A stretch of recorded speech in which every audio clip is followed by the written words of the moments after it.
Music from Feist. All new Jimmy Kimmel Live tonight.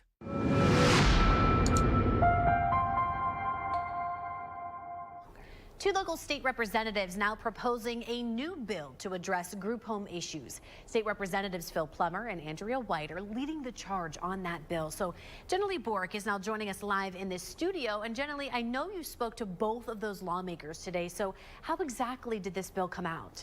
I've been told that this is quite the conversation by quite a few people. Both tell me they've been hearing from people in their districts about multiple problems with juvenile group homes and the foster care system. Representative Plummer says it's not a new issue statewide, but it's newer to our region because so many have opened here in Montgomery County. There are 200 across Ohio, and Montgomery County now has 80 different group homes. So most of them are in the city of Dayton. This has turned out to be a huge drain on a lot of our resources here in Montgomery County. State Representatives Phil Plummer and Andrea White are working together on a bill to regulate adolescent group homes and make sure proper policies are in place so the children in their care are safe. I spoke with Darius Beckham, the senior policy aide to Mayor Mims, who says the city has seen an uptick in community complaints about these group homes. He explains how these homes are exhausting local resources. Particularly for Dayton Police Department, there have been a litany of increased calls. Just this year in 2024 already, it's above 1,000 calls from group homes in particular. Beckham says local hospitals, juvenile courts, and schools are also having to respond to the increased need in services. So how do these group homes operate and who owns them? They appear to be a small business. So people are buying houses because we have affordable housing here, and they're just popping up these homes, and government's paying between $200 and $1,200 a day per child, depending on the child's needs. So it can be very lucrative. Plummer and White say the independent nature of these homes explains the lack of oversight, and that's why guardrails need to be put in place. White explains some of the bill's specifics and how it will help correct the problem. During the application process, the group home small business person would have to notify the community and abide by all of their zoning regulations. We're also looking at expanding training for providers of group homes as well as their staff. We need the ability for the State Department to have an immediate license suspension if something is not going right. Beckham says the city of Dayton is looking to the county and state for help because the city doesn't have a social services department. He says there's one way the city can take action. Where we can be effective is trying to really propose how we can best zone and make amendments and changes to our code. The bill has been assigned to a committee and is being amended, but Plummer and White hope the first hearing on this bill could come next week. They're pushing to make this a priority for leadership. You can find more information and interviews on our website, Dayton247now.com. Back to you, Elise. Jenny, thank you. The Montgomery County Sheriff's Office tonight now speaking out about the video you see here behind me. We brought you this video yesterday showing what led up to the 2023 death of 19-year-old Isaiah Trammell, an inmate with autism. We want to warn you, the video is disturbing. Trammell died after banging his head against his cell wall multiple times. That's when multiple corrections officers worked to restrain him and then remove him from his cell. Trammell is visibly distressed in the video, even pleading with officers to help him. He was brought to Miami Valley Hospital where he later died. The Montgomery County Jail Coalition is now requesting a state investigation. Tonight, though, a spokesperson with the Montgomery County Sheriff's Office saying Trammell's death was an unspeakable tragedy for all involved, saying in part, quote, although people facing charges for violent crimes shouldn't be released to society to deal with, our community needs a medical facility with a lockdown unit that can better handle those who are in crisis. The Ohio Bureau of Adult Detention reviewed this incident, and in April of last year, we were notified that the agency did not identify any deficiencies. The statement goes on to say the coalition's allegations of misconduct are disheartening since the sheriff and jail staff have met with coalition members on multiple occasions. We've posted the entire statement at Dayton247now.com. You can also find all the coverage on this story. He pointed a gun at me, and I slammed on my brakes. He slammed on his brakes. It catch back up to me. He pointed a gun at me, still had the gun pointed at me, so I pulled my firearm. And he started shooting at me. And that's the 911 call from what police are now calling a road rage incident along 675. It happened around 10 o'clock this morning in the area of Wagner Drive and Indian Ripple Road. Shots were exchanged between both drivers. The highway was shut down but is back open tonight. Anyone, if you witnessed it or if you have any information about what happened, you're asked to call Beaver Creek Police. That number there at the bottom of the screen there, 937-426-1225. An investigation also underway tonight after a man was shot in the leg in Miamisburg. It happened around 4:30 this morning near 6th and Buckeye Street. When officers got to the scene, they say they saw the victim walking in the area of Central Avenue near 3rd Street. He was taken to the hospital, is expected to recover.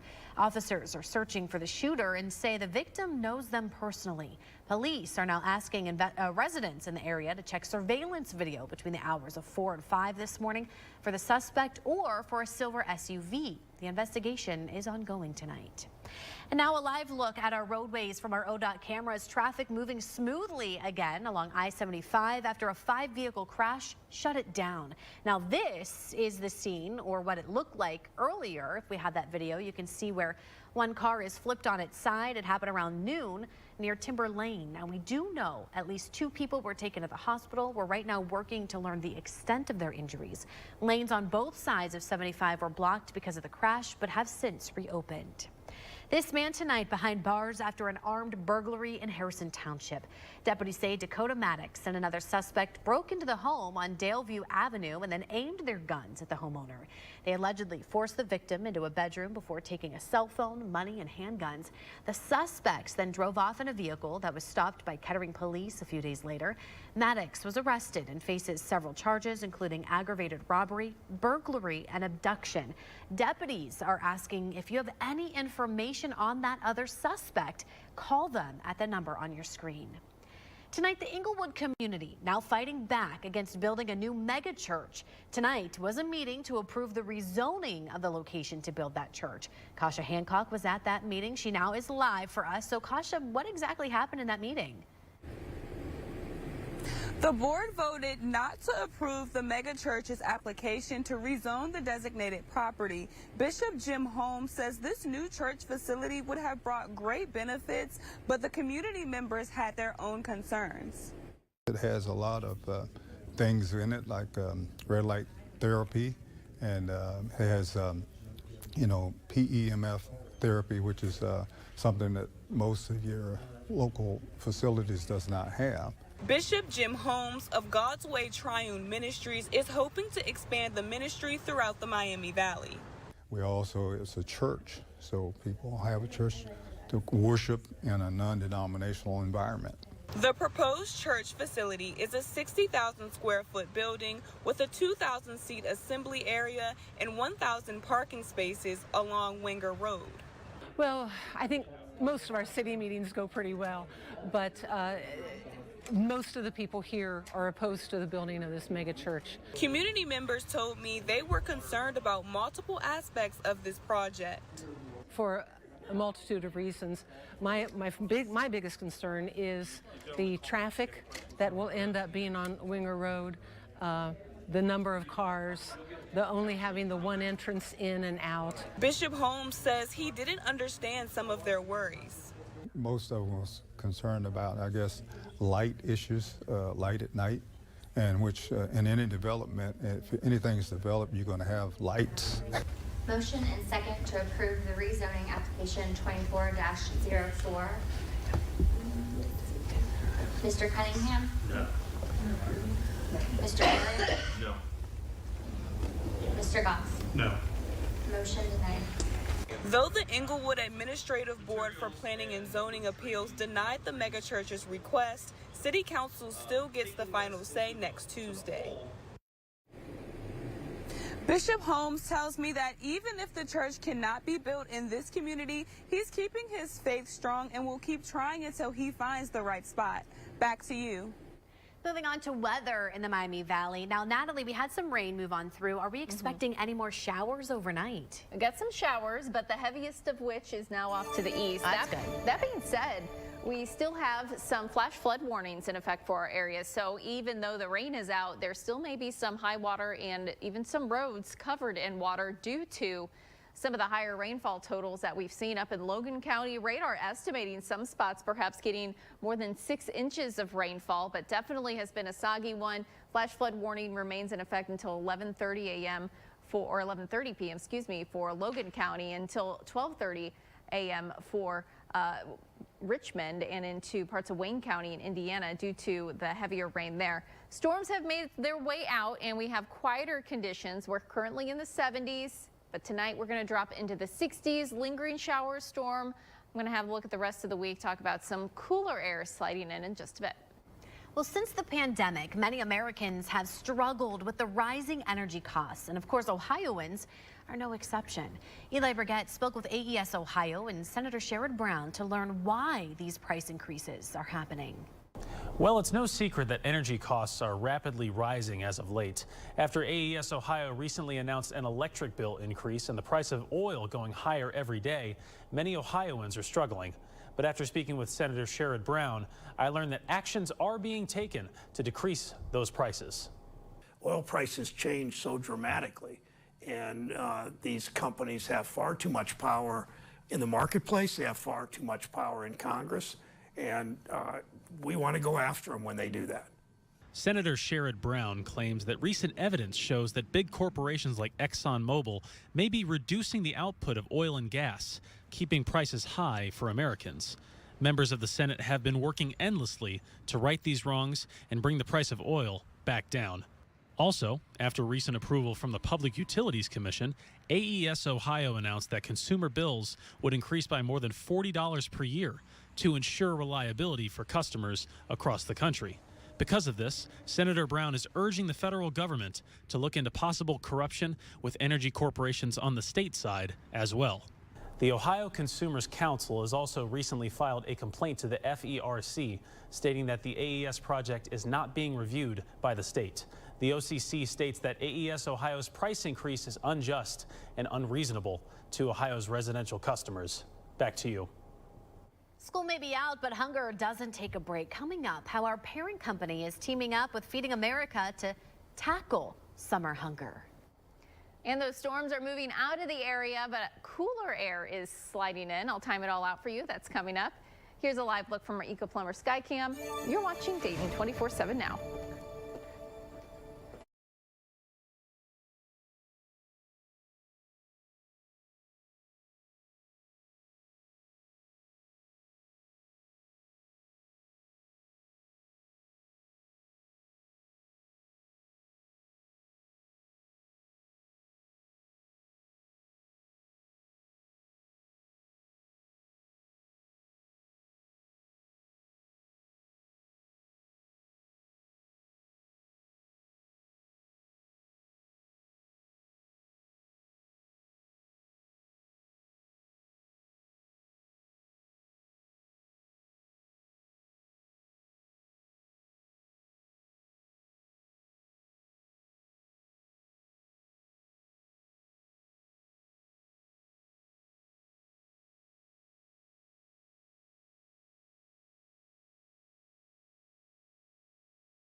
to try before you buy. Don't wait. Call or visit today.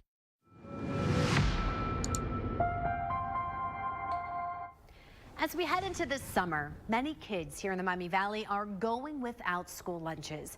As Tej Joshi shows us, the need for food is more dire in the summer, and he explains what you can do to help. Right now, I'm walking through the aisles of the Food Bank Inc. located just outside of downtown Dayton. This is a great local organization that supports so many people in our community who are, of course, hungry. If you take a look at some of the aisles here, you see they carry lots of shelf-stable food here to support so many people in the community. But here's what you need to know. During these summer months, the staff here told me they actually see an increase in child hunger in our area. I spoke with our team to learn more about why that happens and how you at home can help eliminate that. We think about the increased cost of camp. We're still talking about the increases in the cost of food. And so all of that really adds up for families, and there's our unexpected expenses. They're buying extra food right now where previously maybe they had a free or reduced lunch program. And if you or someone in your family is hungry or in need of food assistance, you can reach out to the Food Bank's website to learn more about some of their food giveaways and their partner agencies. Back to you in the studio. Dayton 24/7 now is partnering with Feeding America for Sinclair Care's summer hunger relief. So here's how you can help. Just scan the QR code to help provide meals for kids and families here in the Miami Valley. And other local organizations are already working to meet the need here in our community. Kroger and the Fairborn Police Department teamed up to support the Fish Food Pantry in Fairborn City Schools. They donated 7,600 pounds of water and paper products. The executive director says they're thankful for the community support and believes it's crucial we help our neighbors in time of need. A community is judged by how it takes care of every one of its citizens. So I think it is the right thing to do to always show love to all of our neighbors. One thing we always say is it's a beautiful gift because we get to plant a tree under whose shade we never sit. Now, Dorley says that more than 70 people volunteered with the pantry over the past year, providing 107,000 volunteer hours. A live look tonight from our Eco Plumber Skycam over the Beaver Creek area. The roadway is still looking a little wet out there, Natalie. Yeah, and in some places, roads may even be covered in water in parts of Logan County as well as in Wayne County due to some of the heavier rain that we saw earlier. These shower storms now pushing off to the east. Thankfully, severe risk has ended for us. We're going to be looking at quieter conditions with the exception of a shower or two overnight as our cold front continues to swing its way through. So we'll be tracking that make its way into the area, and temperatures are going to be falling. Cooler, drier air is going to be settling its way in. So we're going to start out the day tomorrow in the 60s. By tomorrow afternoon, we'll see our temperatures back into the upper 70s, lower 80s. Can't completely rule out a shower, but it is going to feel a whole lot better tomorrow. We'll start to feel a drop in our humidity, not quite as muggy. And then by our Friday, we start out in the 50s Friday afternoon, getting back up into the 70s yet again. And by our Saturday, we start out pretty cool, but then we begin to see those temperatures rebound. Another thing that we're going to notice, not only will we see that cooler, drier air settle in, our winds are going to kick up a bit. By tomorrow, we're looking at a west-northwesterly wind between about 10 to 20 miles per hour. And we'll continue that even into our Friday with some drier air settling into the area. We'll feel a little bit of a breeze. So Friday's actually going to feel pretty cool due to potentially some wind gusts even up to about 30 miles per hour for that day on Friday, with high temperatures only in the lower 70s. Then back in the mid 70s Saturday, Sunday, Monday, back up close to 80 degrees. But I'll have a look at that 7-day, talk about how long this below normal weather will last in just a bit. Multiple updates tonight on former President Donald Trump. A Georgia appeals court has indefinitely halted the election interference case against him and his 18 co-defendants. This comes as a panel of judges consider whether Fulton County DA Fannie Willis should be disqualified from the case. Today's order is the latest indication the trial will not happen before the 2024 presidential election. The appeals court is expected to decide on the disqualification by March of 2025 or sooner. Now over to New York, Manhattan prosecutors want a judge to keep Trump's gag order in place until he's sentenced in his criminal hush money case on July 11th. The former president was found guilty of 34 counts of felony falsifying business records last Thursday. The gag order bars Trump from commenting on witnesses, jurors, or others in the case except the judge. Because Donald Trump is now a convicted felon, the NYPD is also preparing to revoke his gun license. Over to Trump's classified documents case out of Mar-a-Lago, Florida tonight. The judge once again delaying proceedings by adding a hearing on a gag order request from prosecutors. Other hearings are also involved, including whether special counsel Jack Smith has the authority to prosecute Trump. The trial still has no start date. New reports tonight now showing Israel is using an online bot campaign to influence U.S. policy, which is similar to Russia and China. The Israeli government reportedly paid for an influence campaign targeting House Democrats after the October 7th attack. It's allegedly still happening on X, while Meta says it disrupted the campaign. Israel denies any involvement. This comes as Israel's Prime Minister Benjamin Netanyahu is expected to address Congress and the U.S. as the U.S. and Israel work with Hamas on a new ceasefire proposal. Meanwhile, a human rights group is accusing Israel of using white phosphorus shells on at least 5 towns and villages in southern Lebanon. Now, the Human Rights Watch says Israel used the substance on residential buildings. White phosphorus can burn human flesh down to the bone and set buildings on fire. Advocates say it breaks international law to fire those shells on populated areas. The IDF says it only uses the chemical as a smokescreen, not to target civilians.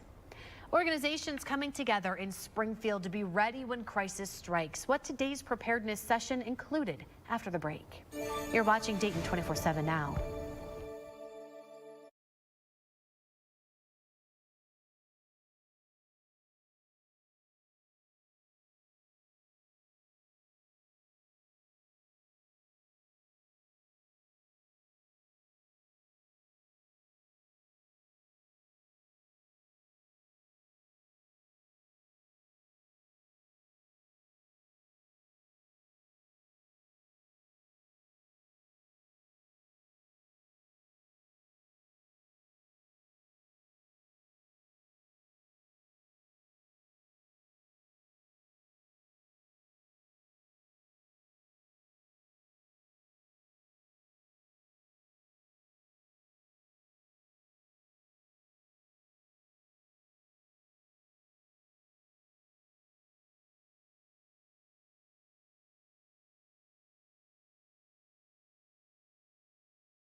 Lawyers at Elk & Elk. Call 1-800-ELK-OHIO.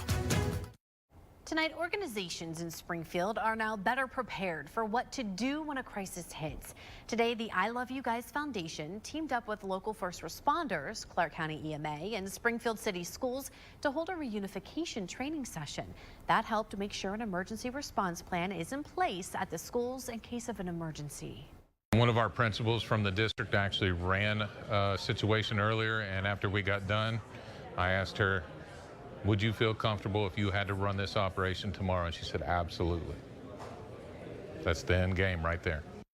The training is meant to ensure total accountability and safety in future when it comes to reuniting kids with their families. An historic $65 million